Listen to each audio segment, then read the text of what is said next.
اور اللہ نے اہم حکم یہ بھی بیان کیا کہ جب عورت کو طلاق دو تو جہاں وہ طلاق کے بعد نکاح کرنا چاہتی ہے اس کے نکاح میں رکاوٹ مت بنو، کباب میں ہڈی بننے کی کوشش مت کرو۔ یہ بھی زمانے جاہلیت میں ہوتا تھا اور آج بھی ہوتا ہے۔ فلا تعضلوهن ان ينكحن ازواجهن، اگر تم نے چھوڑ دیا ہے اس کو، عرب اس کو غیرت کا مسئلہ بنا لیا کرتے تھے کہ ہم نے چھوڑا ہے تو اب ہم کہیں اور اس کی شادی نہیں کرنے دیں گے۔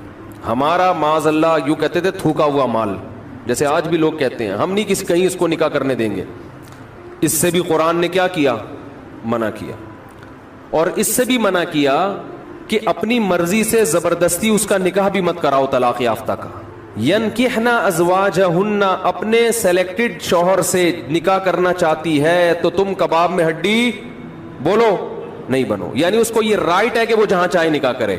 یہ بھی خرابی ہے آج کل بعض علاقوں میں، یہ خرابی ہے کہ بیوہ کو یا طلاق یافتہ کو نکاح تو کرنے دیتے ہیں، لیکن بعض علاقوں میں دستور ہے نکاح ہمارے ہی خاندان میں ہوگا، آپ ہمارے خاندان سے باہر نہیں جا سکتی۔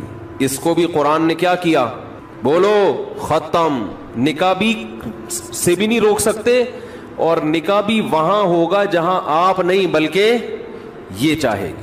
اس میں اللہ نے عمر کی کوئی قید نہیں لگائی، 40 سال کی بیوہ یا طلاق یافتہ ہو، 50 سال کی ہو، 55 سال کی ہو، یہ تمہارا ہیڈ ایک نہیں ہے، تمہیں زیادہ ٹینشن لینے کی ضرورت نہیں ہے۔ لوگ بڑی ٹینشن لے رہے ہوتے ہیں کہ تمہیں ضرورت کیا ہے، اب 4 بچے ہیں تمہارے، 5 بچے ہیں، اس عمر میں تمہیں شادی کرتے ہوئے شرم نہیں آتی؟ چھوڑو بھائی، کیا ضرورت ہے؟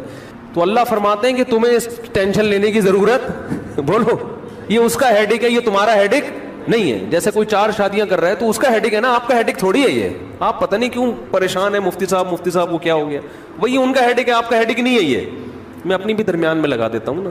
تو ہر ایک کے ہیڈک ہم نے پالے ہوئے ہیں، وہ یہ کیوں کر رہا ہے، وہ یہ کیوں کر رہا ہے، وہ کم عمر سے شادی کیوں کر رہا ہے، وہ بڑی عمر سے شادی کیوں کر رہی ہے، یہ ہوتے ہیں نا لوگوں کے مسائل۔ اس نے یہ کیوں کر لیا؟ ایک خاتون نے مجھے بتایا کہ وہ ایک دفعہ بیوہ ہوئی، اللہ کی قدرت دوبارہ شادی، دوبارہ بیوہ ہو گئی۔ تیسری دفعہ جب ان کی شادی ہو رہی تھی، لوگ مذاق اڑا رہے تھے، بس کرو یار 2 دفعہ بیوہ ہو گئی، اب آرام سے بیٹھو۔ اب وہ بیوہ تو کوئی بھی ہو سکتا ہے، جوانی میں بھی عورتیں بیوہ ہو جاتی ہیں۔ تو اب دیکھو لوگوں کو تکلیف ہو رہی ہے، بھائی یہ اس کا ہیڈک ہے۔ اچھا لوگ اس سے شادی کرتے ہوئے ڈر رہے تھے ان سے کہ میں بھی بیوہ، پھر میں نہ مر جاؤں، تو اس سے کوئی تعلق نہیں ہے۔ ہو سکتا ہے 2 دفعہ بیوہ ہونا تقدیر میں لکھا ہو، 3 دفعہ نہ ہو۔ یہاں مجھے وہ چٹکلا یاد آتا ہے، وہ ایک آدمی نے، ابے چھوڑو چٹکلوں کا بھی، قرآن کو فوکس کرتے ہیں۔ آخر میں چٹکلے ہونا یہ صحیح ہوتا ہے، درمیان میں ہی آ جائیں تو پھر سارا موضوع چینج ہو جاتا ہے۔ اتنے اچھے احکام بیان ہو رہے ہیں قرآن کے، آگے اس کو آپ نے لوگوں کو بتانا بھی ہے۔ تو اللہ نے حکم دیا کہ طلاق کے بعد ایک دھیلا واپس نہیں لینا، خلا کی صورت میں لے سکتے ہو، مگر خلا بھی شوہر کی رضا سے ہوتا ہے، یک طرفہ نہیں ہوتا، یاد رکھیں۔ دوسرا کام تم نے کیا کرنا ہے، اس کو کہیں اور نکاح سے روکنا نہیں ہے۔ تیسرا کام یہ کرنا ہے، نکاح بھی وہاں کرنا ہے جہاں وہ چاہتی ہے، تمہاری مرضی نہیں مسلط ہوگی، اس کی مرضی چلے گی۔ اور اگر پرانے شوہر سے نکاح کرنا چاہے اور 2 طلاقیں ہوئی ہوں تو وہاں بھی کر سکتی ہے، کیونکہ آیت کا ایک شان نزول بھی ہے۔ ایک صحابی نے اپنی بہن کا نکاح کسی صحابی سے کرایا، تھوڑے دنوں میں طلاق ہو گئی، طلاق ایک تھی، عدت ختم ہوئی، نکاح ختم۔ اب تھوڑے دنوں کے بعد دوبارہ ان دونوں کا دل چاہنے لگا کہ ہم آپس میں کمپرومائز کر لیں۔ ہوتا ہے وقتی طور پر اختلافات بہت زیادہ ہوتے آتے ہیں، جب دور رہتے ہیں تو آپس میں میلان ہونے لگتا ہے۔ لیکن وہ جو صحابی تھے نا جن کی بہن کو طلاق ہوئی تھی، انہوں نے کہا کہ اب میں اپنی بہن کا نکاح دوبارہ اس آدمی سے بولو نہیں کروں گا، اور کہا کہ یا رسول اللہ میں نے ان کی عزت کی، ان کو اپنی بہن نکاح میں دی، انہوں نے لڑائی جھگڑا کر کے طلاق دے کے میرے گھر میں بٹھا دیا، اس کو میں کیسے دوبارہ، ایک ذلت محسوس ہوتی ہے نا انسان کو۔ قرآن میں اللہ نے آیتیں نازل کی کہ اگر وہ اپنے شوہر سے نکاح کرنا چاہتی ہے تو درمیان میں رکاوٹ مت بنو۔ لڑے بھی وہ خود تھے، اب جڑ بھی خود رہے ہیں، نہیں یاری بات۔ اس کو بھی لوگ غیرت کا مسئلہ بنا لیتے ہیں، سسر صاحب بنا لیتے ہیں، میرے داماد نے میری بیٹی کو طلاق دی ہے، میں تو نہیں واپس بھیجوں گا۔ بھائی دنیا میں جو آدمی میں لچک نہیں ہے نا، فلیکسیبلٹی نہیں ہے، لچک نہیں ہے جس میں، وہ کبھی بھی کامیاب نہیں ہو سکتا۔ یاد رکھو یہ جو ہوتا ہے نا، میں اصول کا پکا، بھائی اصول کا پکا ہونا تو اچھا ہے، لیکن یہ اصول ہی غلط ہے کہ جو کہہ دیا تو اس پہ قیامت تک قائم رہنا ہے، یہ اصول ہی غلط ہے۔ اصول یہ ہونا چاہیے کہ جب موقع کی مناسبت سے جو بات ٹھیک لگے گی اپنے آپ کو چینج کر لوں گا. یہ اصول ٹھیک ہے, اس اصول پہ پکے رہو, اور یہ نبی سے ہمیں ملتا ہے یہ اصول. حدیث میں آتا ہے ایک صحابی نبی کے پاس آئے, مجھے صدقہ چاہیے, یہ چاہیے, وہ چاہیے. آپ نے فرمایا اللہ کی قسم تم پر خرچ نہیں کروں گا میں. وہ چلے گئے, آپ نے دوبارہ بلایا, فرمایا ان پہ صدقہ کرو, دے دو. وہ پریشان, یا رسول اللہ آپ نے تو قسم اٹھائی تھی کہ میں آپ کو نہیں دوں گا. آپ نے فرمایا من رأى علی یمین فرأى غیرها خیرا منها فلیکفر عن یمینہ, کہ جو شخص کسی بات پہ قسم اٹھا لے, جائز بات ہو, کوئی اگر حرام پہ قسم اٹھائی وہ تو بچنا لازم ہے نا, کہ میں گناہ نہیں کروں گا, وہ تو ویسے ہی حرام ہے. جائز کام, صدقہ تو جائز ہے نا, بلکہ ثواب ہے. فرمایا کوئی کسی جائز کام پہ قسم اٹھائے, پھر بعد میں اس کو خیال ہو کہ مجھے قسم توڑ دینی چاہیے, اس کا مائنڈ کیا ہو گیا, چینج, تو اسے چاہیے قسم توڑ دے اور کفارہ ادا کر دے, اس قسم پہ قائم بولو نہ رہے. قسم پہ جب قائم نہ رہنے کا حکم ہے تو بغیر قسم کے میں نے جو بول دیا بس وہ پتھر پہ لکیر بن گیا, یہ تو پاگل اور گدھے ہونے کی علامت ہے. قسم بھی اگر کھا لی ہو تو بھائی اس وقت یہ خیال تھا کہ نہیں دینا, اب زمینی حقائق کہہ رہے کہ اس کو دینا ہے, تو اب قسم توڑو, کفارہ ادا کرو اور دے دو. بات نہیں آ رہی میرا خیال ہے. یہ کس کی سیرت ہے, نبی کی. نبی سے زیادہ کسی کی پکی زبان ہو سکتی ہے, لیکن ایسی لچک سکھائی ہے کامیاب بننے کے لیے کہ یہ نہیں کہ جو کہہ دیا تو وہ پتھر پہ لکیر. گراؤنڈ ریئلٹی کے لحاظ سے, ماحول کے چینج ہونے کے لحاظ سے آپ نے اپنا رویہ کیا کرنا ہے, چینج کرنا ہے. اس وقت آپ کی رائے یہ تھی, اب آپ کی رائے وہ ہے, کیونکہ زمینی حقیقت بھی چینج ہوتی ہے اور انسان کی نالج بھی چینج ہوتی ہے اور انسان کی رائے بھی چینج ہوتی ہے. بعض دفعہ نالج چینج نہیں ہوتی, انسان تانے بانے ملا کے ایک رائے قائم کرتا ہے, بعد میں اس جب اور گہرا سوچتا ہے تو اسے لگتا ہے کہ وہ رائے ٹھیک نہیں تھی, تو وہ اسٹیٹمنٹ اس کا کیا ہو جائے گا, چینج. کوئی بات نہیں, دن میں 100 دفعہ چینج ہو جائے. ناکام وہ ہے جو کہہ دیا تو اڑ گیا, بس کچھ بھی ہو جائے.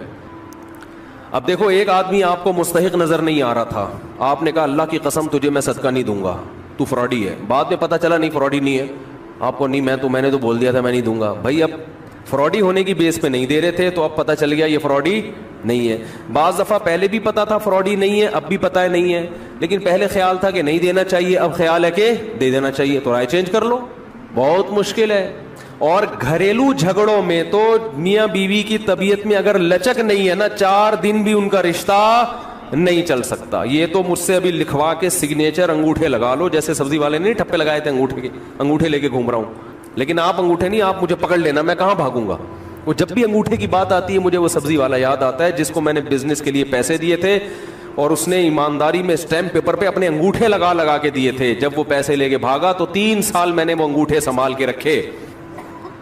اب لوگ مجھے کہتے ہیں نا, وہ فلاں آدمی کو میں اتنے کروڑ روپے دے رہا ہوں تو اتنا ایماندار ہے, میں تو اسٹیمپ پیپر پہ لکھوا رہا ہوں اور انگوٹھے بھی لگوا رہا ہوں. میں کہتا ہوں یہ انگوٹھوں کا تذکرہ میرے سامنے مت کیا کرو, انگوٹھوں سے کچھ بھی نہیں ہوتا.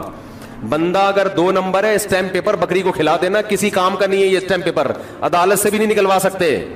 سمجھتے ہو, لکھوایا کرو ضرور, لیکن اس سے ہوگا کچھ بھی نہیں.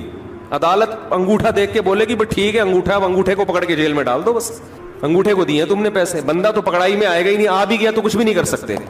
عدالت کہے گی دیے کیوں تھے. تو پیسہ دینے سے پہلے 100 دفعہ سوچا کریں. خیر, تو کیا بات چل رہی تھی, ابے انگوٹھے کی بات کہاں سے آئی. ہاں, لچک پیدا کرنا چاہیے. میاں بیوی کا رشتہ تو ایسا ہے کہ اگر آپ کہیں کہ جو میں نے کہہ دیا بس وہ کیا ہے, آرڈر از آرڈر, تو بھائی اس کا مطلب آپ میدان جنگ میں کھڑے ہوئے ہیں, دشمن کی فوجیں آپ کے سامنے, اور آپ ایک فوج کی کمانڈ کر رہے ہیں کہ گولی چلانے کا آرڈر دیا تو کیا کرنا ہے. یہ گھر ہے, یہ میدان جنگ بولو نہیں ہے. یہاں آپ کا اسٹائل یہ ہونا چاہیے, آپ نے بیوی کو آرڈر دیا, گراؤنڈ ریئلٹی یہ کہہ رہی ہے کہ بھائی میرا روب اس پر بیٹھا ہوا ہے اور وہ پکوڑے بنا کے خود ہی کھا رہی ہے, آپ کو ایک لقمہ بھی نہیں کھانے دے رہی.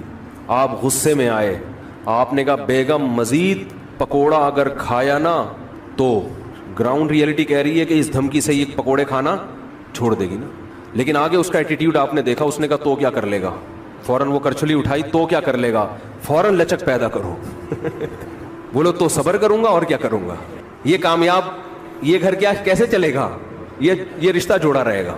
اگر آپ نے اس کے ایٹیٹیوڈ دیکھ کے, اس کی پیشانی پہ سلوٹیں دیکھ کے اپنی دھمکی کو واپس نہیں لیا تو یہ گھر کیا ہوگا؟ پکوڑے تو کھا لو گے آپ لیکن آپ کے بچوں کی ماں مارکیٹ سے شارٹ ہو جائے گی. تو اس میں گھر کے اندر کا اصول لچک, کامیاب آدمی وہ. ہاں ناقابل برداشت کوئی معاملہ ہو جائے تو ایک الگ بات ہے. تو اللہ نے کیا حکم دیا کہ اگر ڈیورس ہو گئی ہے پھر دوبارہ ملنا چاہتے ہیں تو کباب میں ہڈی بولو مت بنو, ملنے دو ان کو, کوئی مسئلہ نہیں ہے. ہاں یہ قرآن نے کہا ہے کہ اس شرط میں ملیں کہ ان کا اپنے بارے میں یہ خیال ہو کہ دوبارہ وہ جھگڑے نہیں کریں گے. ایسا نہ ہو ملتے پھر وہی ٹینشنیں شروع کر دیں, اب دوبارہ اپنی اصلاح کر کے آئیں کہ بھئی اب ان ماضی کے قصوں کو چھیڑنا نہیں ہے. لیکن یہ ایک یا دو طلاقوں کے بعد ہے, 3 طلاق کے بعد نہیں مل سکتے جب تک کہ کہیں اور نکاح نہ ہو جائے اس کا. تو خیر قرآن مجید میں اس میں اللہ نے یہ بھی حکم دیا وَلَا يَحِلُّ لَهُنَّ أَن يَكْتُمْنَ مَا خَلَقَ اللَّهُ فِي أَرْحَامِهِنَّ. 100 روپے میں حور کا چانس لینے میں کوئی حرج نہیں. لیکن یہی مولوی صاحب اگر آپ سے کہیں کہ 5 کروڑ روپے اس ڈبے میں ڈال دو اور گارنٹی سے کہتا ہوں کہ تمہیں 70 حوریں ملیں گی, آدمی کہتا ہے مولوی صاحب 70 کیا 70,000 بھی ہو نا, 5 کروڑ کی رقم میں داؤ پہ لگانے, نہیں ملی تو کیا ہوگا؟ کیا خیال ہے, کیا خیال ہے بھائی؟ نہیں ملی تو کیا ہوگا؟ چوڑے میں آ جائیں گے. 5 کروڑ یہاں والی جو ہے وہ بھاگ جائے گی ہماری جو اپنی حور ہے. جب سارے پیسے اس کو پتا چلیں گے نا حور کی بھیٹ چڑھا دی ہے اس نے, تو یہاں والی کیا ہوگی؟ وہ بھاگ جائے گی. بڑی قربانی انسان ناممکن ہے جب تک اپنی آنکھوں سے یہی منظر 70 حوریں لا کے اس کے سامنے کھڑی کر دی جائیں اور کہے 5 کروڑ روپے دے اور یہ 70 حوریں لے جا, پھر گن پوائنٹ پہ نا لوگوں سے چھین کے 5 کروڑ روپے کا انتظام کرے گا. سمجھ میں آ رہی ہے بات کہ نہیں آ رہی؟ تو اب میں اس سوال کو دوبارہ لے کر آتا ہوں کہ بھائی میرے پاس اگر یہ آپشن ہوتا کہ میں اسلام کو خدا نخواستہ چھوڑ دیتا تو اسلام مجھے یہ آپشن دے نہیں رہا. وہ کہہ رہا ہے آخرت میں تمہارا کیا ہوگا؟ بے تحاشا نقصان. بلکہ اسلام تو مجھے کہہ رہا ہے کہ اگر کبھی موقع ملے اللہ کے راہ میں لڑنے کا اور جہاد تم پہ فرض ہو جائے تو جان بھی دینی پڑی تو آپ کو جان دینی پڑے گی. غزوہ تبوک میں ہوا نا جہاد فرض عین ہوا, بہت سارے صحابہ جنہوں نے بڑی بڑی قربانیاں دی تھیں, غزوہ احد میں قربانیاں تھیں, غزوہ بدر میں ان کی قربانیاں, پھر فتح مکہ میں وہ شریک تھے, غزوہ خندق میں انہوں نے پیٹ پہ پتھر باندھے, بھوک پیاس برداشت کی, اپنے گھروں کو قربان کر دیا. حضرت ابو سعید خدری رضی اللہ تعالی عنہ 10 سال کے نبی کی خدمت میں آئے, یا رسول اللہ میرے باپ بھی احد میں شہید ہو گئے, میرا بھائی بھی احد میں شہید ہو گیا, گھر میں کمانے والا کوئی بھی نہیں ہے, آپ ہمارے ساتھ تعاون کریں. بتاؤ میرے پاس اگر کوئی آتا, میں کہتا یار اس آدمی نے میرے لیے اتنی بڑی قربانی دی ہے کہ باپ بھی شہید کروا دیا, بھائی بھی, اور گھر میں اب کوئی کمانے والا نہیں ہے, میں بے تحاشا چندے کا اعلان کرتا کہ نہیں کرتا کہ یار یہ تو میرا خاص وفادار آدمی ہے. نبی نے اعلان نہیں کیا. نبی نے کیا فرمایا؟ من یستعفف یعفہ اللہ, جو اپنے دامن کو مخلوق کے سامنے ہاتھ پھیلانے سے پاک رکھنا چاہتا ہے نا, چاہتا ہے اللہ بھی ہمیشہ اس کے دامن کو مخلوق سے پاک. ہاتھ کس کے ساتھ سامنے پھیلا رہا ہے؟ پیغمبر کے. لیکن پیغمبر اپنے آپ کو بھی مخلوق کی فہرست میں لا رہے ہیں, خالق کی فہرست میں نہیں لا. پیغمبر سے بڑا کوئی ہو سکتا ہے؟ لیکن نبی کیا کہہ رہے ہیں؟ میں بھی تو مخلوق ہوں. اچھا جو کمزور ایمان والے لوگ تھے ان کو نبی نے چندہ کر کے دیا, جن کا خیال تھا نا کہ یہ پکے ایمان والے, ان کو نہیں دیا. حالانکہ وہ تو زیادہ اپنے ہیں, جو اپنے تھے ان کو پیسے دینے سے منع کر دیا. نہیں بھائی, ان کی عادت خراب نہیں ہونی چاہیے. نبی سے بھی نہ مانگے کبھی, اور صراحتاً منع نہیں کیا کہ مت مانگو, اشارے سے منع کیا ہے. من یستعفف یعفہ اللہ, جو اللہ سے پاک دامنی طلب کرتا ہے. پاک دامنی کا کیا مطلب؟ دامن رسوا نہ ہو. پاک دامنی زنا سے بچنے کو بھی کہتے ہیں کیونکہ زنا کرنے سے انسان کی عزت چلی جاتی ہے. پاک دامنی بھیک سے بچنے کو بھی کہتے ہیں کیونکہ مانگنے سے بھی انسان کی عزت چلی جاتی ہے. اگر عزت ہو, کیونکہ بہت سے لوگ کہیں گے ہم تو صبح شام مانگتے رہتے ہیں, ہمیں تو کوئی عزت نہیں جا رہی ہماری. وہ ایک آدمی کسی محلے میں گیا, آیا, کہتا ہے یار اللہ کا شکر ہے کہ میری عزت نہیں ہے. کہ اس میں شکر کی کیا بات ہے؟ کہنا اگر عزت ہوتی تو آج میری بہت زیادہ بےزتی ہو جاتی تھی. آج میں نے ایسا کام کیا اس محلے میں کہ میری اگر عزت ہوتی نا تو آج میں بہت بے عزت ہو جاتا. تو کہہ رہے شکر ہے میری پہلے سے سرے سے کوئی عزت تھی نہیں. تو ہمیشہ بے عزتی عزت دار لوگوں کی ہوتی ہے, جو بے عزت ہوتے ہیں ان کی کوئی عزت نہیں ہوتی. تو بھیک مانگنے سے عزت جاتی ہے ان لوگوں کی جن کی پہلے سے سوسائٹی میں کوئی عزت ہو. تو نبی صلی اللہ علیہ وسلم نے فرمایا من یستعفف, جو اللہ سے پاک دامنی طلب کرتا ہے, یعنی اپنی عزت بچانا چاہتا ہے، اللہ بھی اس کی عزت بچاتے ہیں. کیا مطلب؟ اسے بھیگ کے داغ سے ہمیشہ کے لیے محفوظ کر لیتے، غیب سے اس کے لیے روزی کا انتظام کرتے ہیں. تھوڑا صبر کر لیا جائے نا، پیٹ کاٹ لیا جائے، بھائی کسی سے مانگنا نہیں ہے، تو اللہ پھر مدد کرتے ہیں. اللہ کہتے ہیں اس نے نہیں ہاتھ پھیلایا نا، اب میں اس کو لوگوں کا محتاج نہیں ہونے دوں گا، لیکن صبر کرنا پڑے گا. اور پھر دوسری بات نبی نے فرمائی وَمَن يَتَصَبَّرْ يُصَبِّرْهُ اللَّهُ، جو اللہ سے صبر مانگتا ہے. اب سوال پیدا ہوتا ہے اس عزت بچانے کے لیے تو بہت صبر کرنا پڑے گا. 10 سال کا بچہ جس کا باپ بھی شہید ہو گیا، جس کا بھائی بھی شہید ہو گیا، ماں اکیلی گھر میں ہے، وہ کیا کہے گی؟ بھائی ہم نے اپنے خاندان کے سارے لوگ تو لٹا دیے، اب ہم فاقے کیسے برداشت کریں؟ تو ٹھیک ہے، عزت اہم چیز ہے، صبر کتنا کرنا پڑے گا اس کے لیے. لیکن نبی نے اگلی جملے میں یہ بتا دیا من یتصبر، جو اللہ سے صبر مانگتا ہے نا، یصبرہ اللہ، اللہ اسے صابر بھی بنا دیتے ہیں. یہ صبر بھی کس سے مانگو؟ خالی پیسے نہیں اللہ سے مانگنے. غربت اور مہنگائی میں جو ٹینشن ہوگی اس ٹینشن کو ختم کرنا بھی کس سے مانگنا ہے؟ اللہ سے. اللہ مجھے اس پہ صبر دے، تو اللہ صبر دے دیتا ہے. اب آپ مجھے بتاؤ، اتنی بڑی قربانی، باپ شہید، بیٹا شہید، اور گھر میں فاقے، اور نبی نے بھی، حالانکہ نبی چندہ کر کے دے سکتے تھے، دوسروں کو بھی تو دے رہے تھے نا، جبکہ یہ امید ہو کہ میری مدد بھی کر سکتے ہیں، خالی ہاتھ واپس بھیج دیا. ایسے میں اگلی جنگ کے لیے اگر نبی بلائیں تو جس کا ایمان ایسا ہو جیسا ہمارا 500 والا، کہ 500 میں ٹرائل بیسس پہ آپ ایک ہور کا رسک لے سکتے ہیں، تو اگر ایسا ایمان ہوتا اگلی جنگ میں شرکت کرتے؟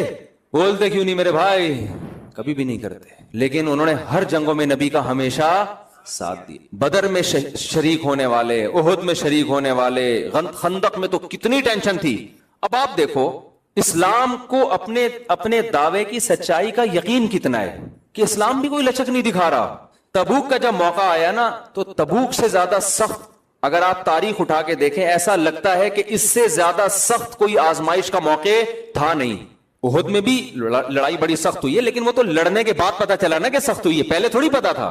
تبوک میں پہلے سے پتا تھا کہ اتنی ٹینشن والی لڑائی اب تک عالم اسلام میں ہوئی نہیں ہے، کہ بہت لمبا سفر، انتہائی شدید گرمی، اور کھجوروں کے پکنے کا ٹائم، جو پورے سال باغ پہ محنت کی ہے وہ پھل توڑنے کا وقت ہے.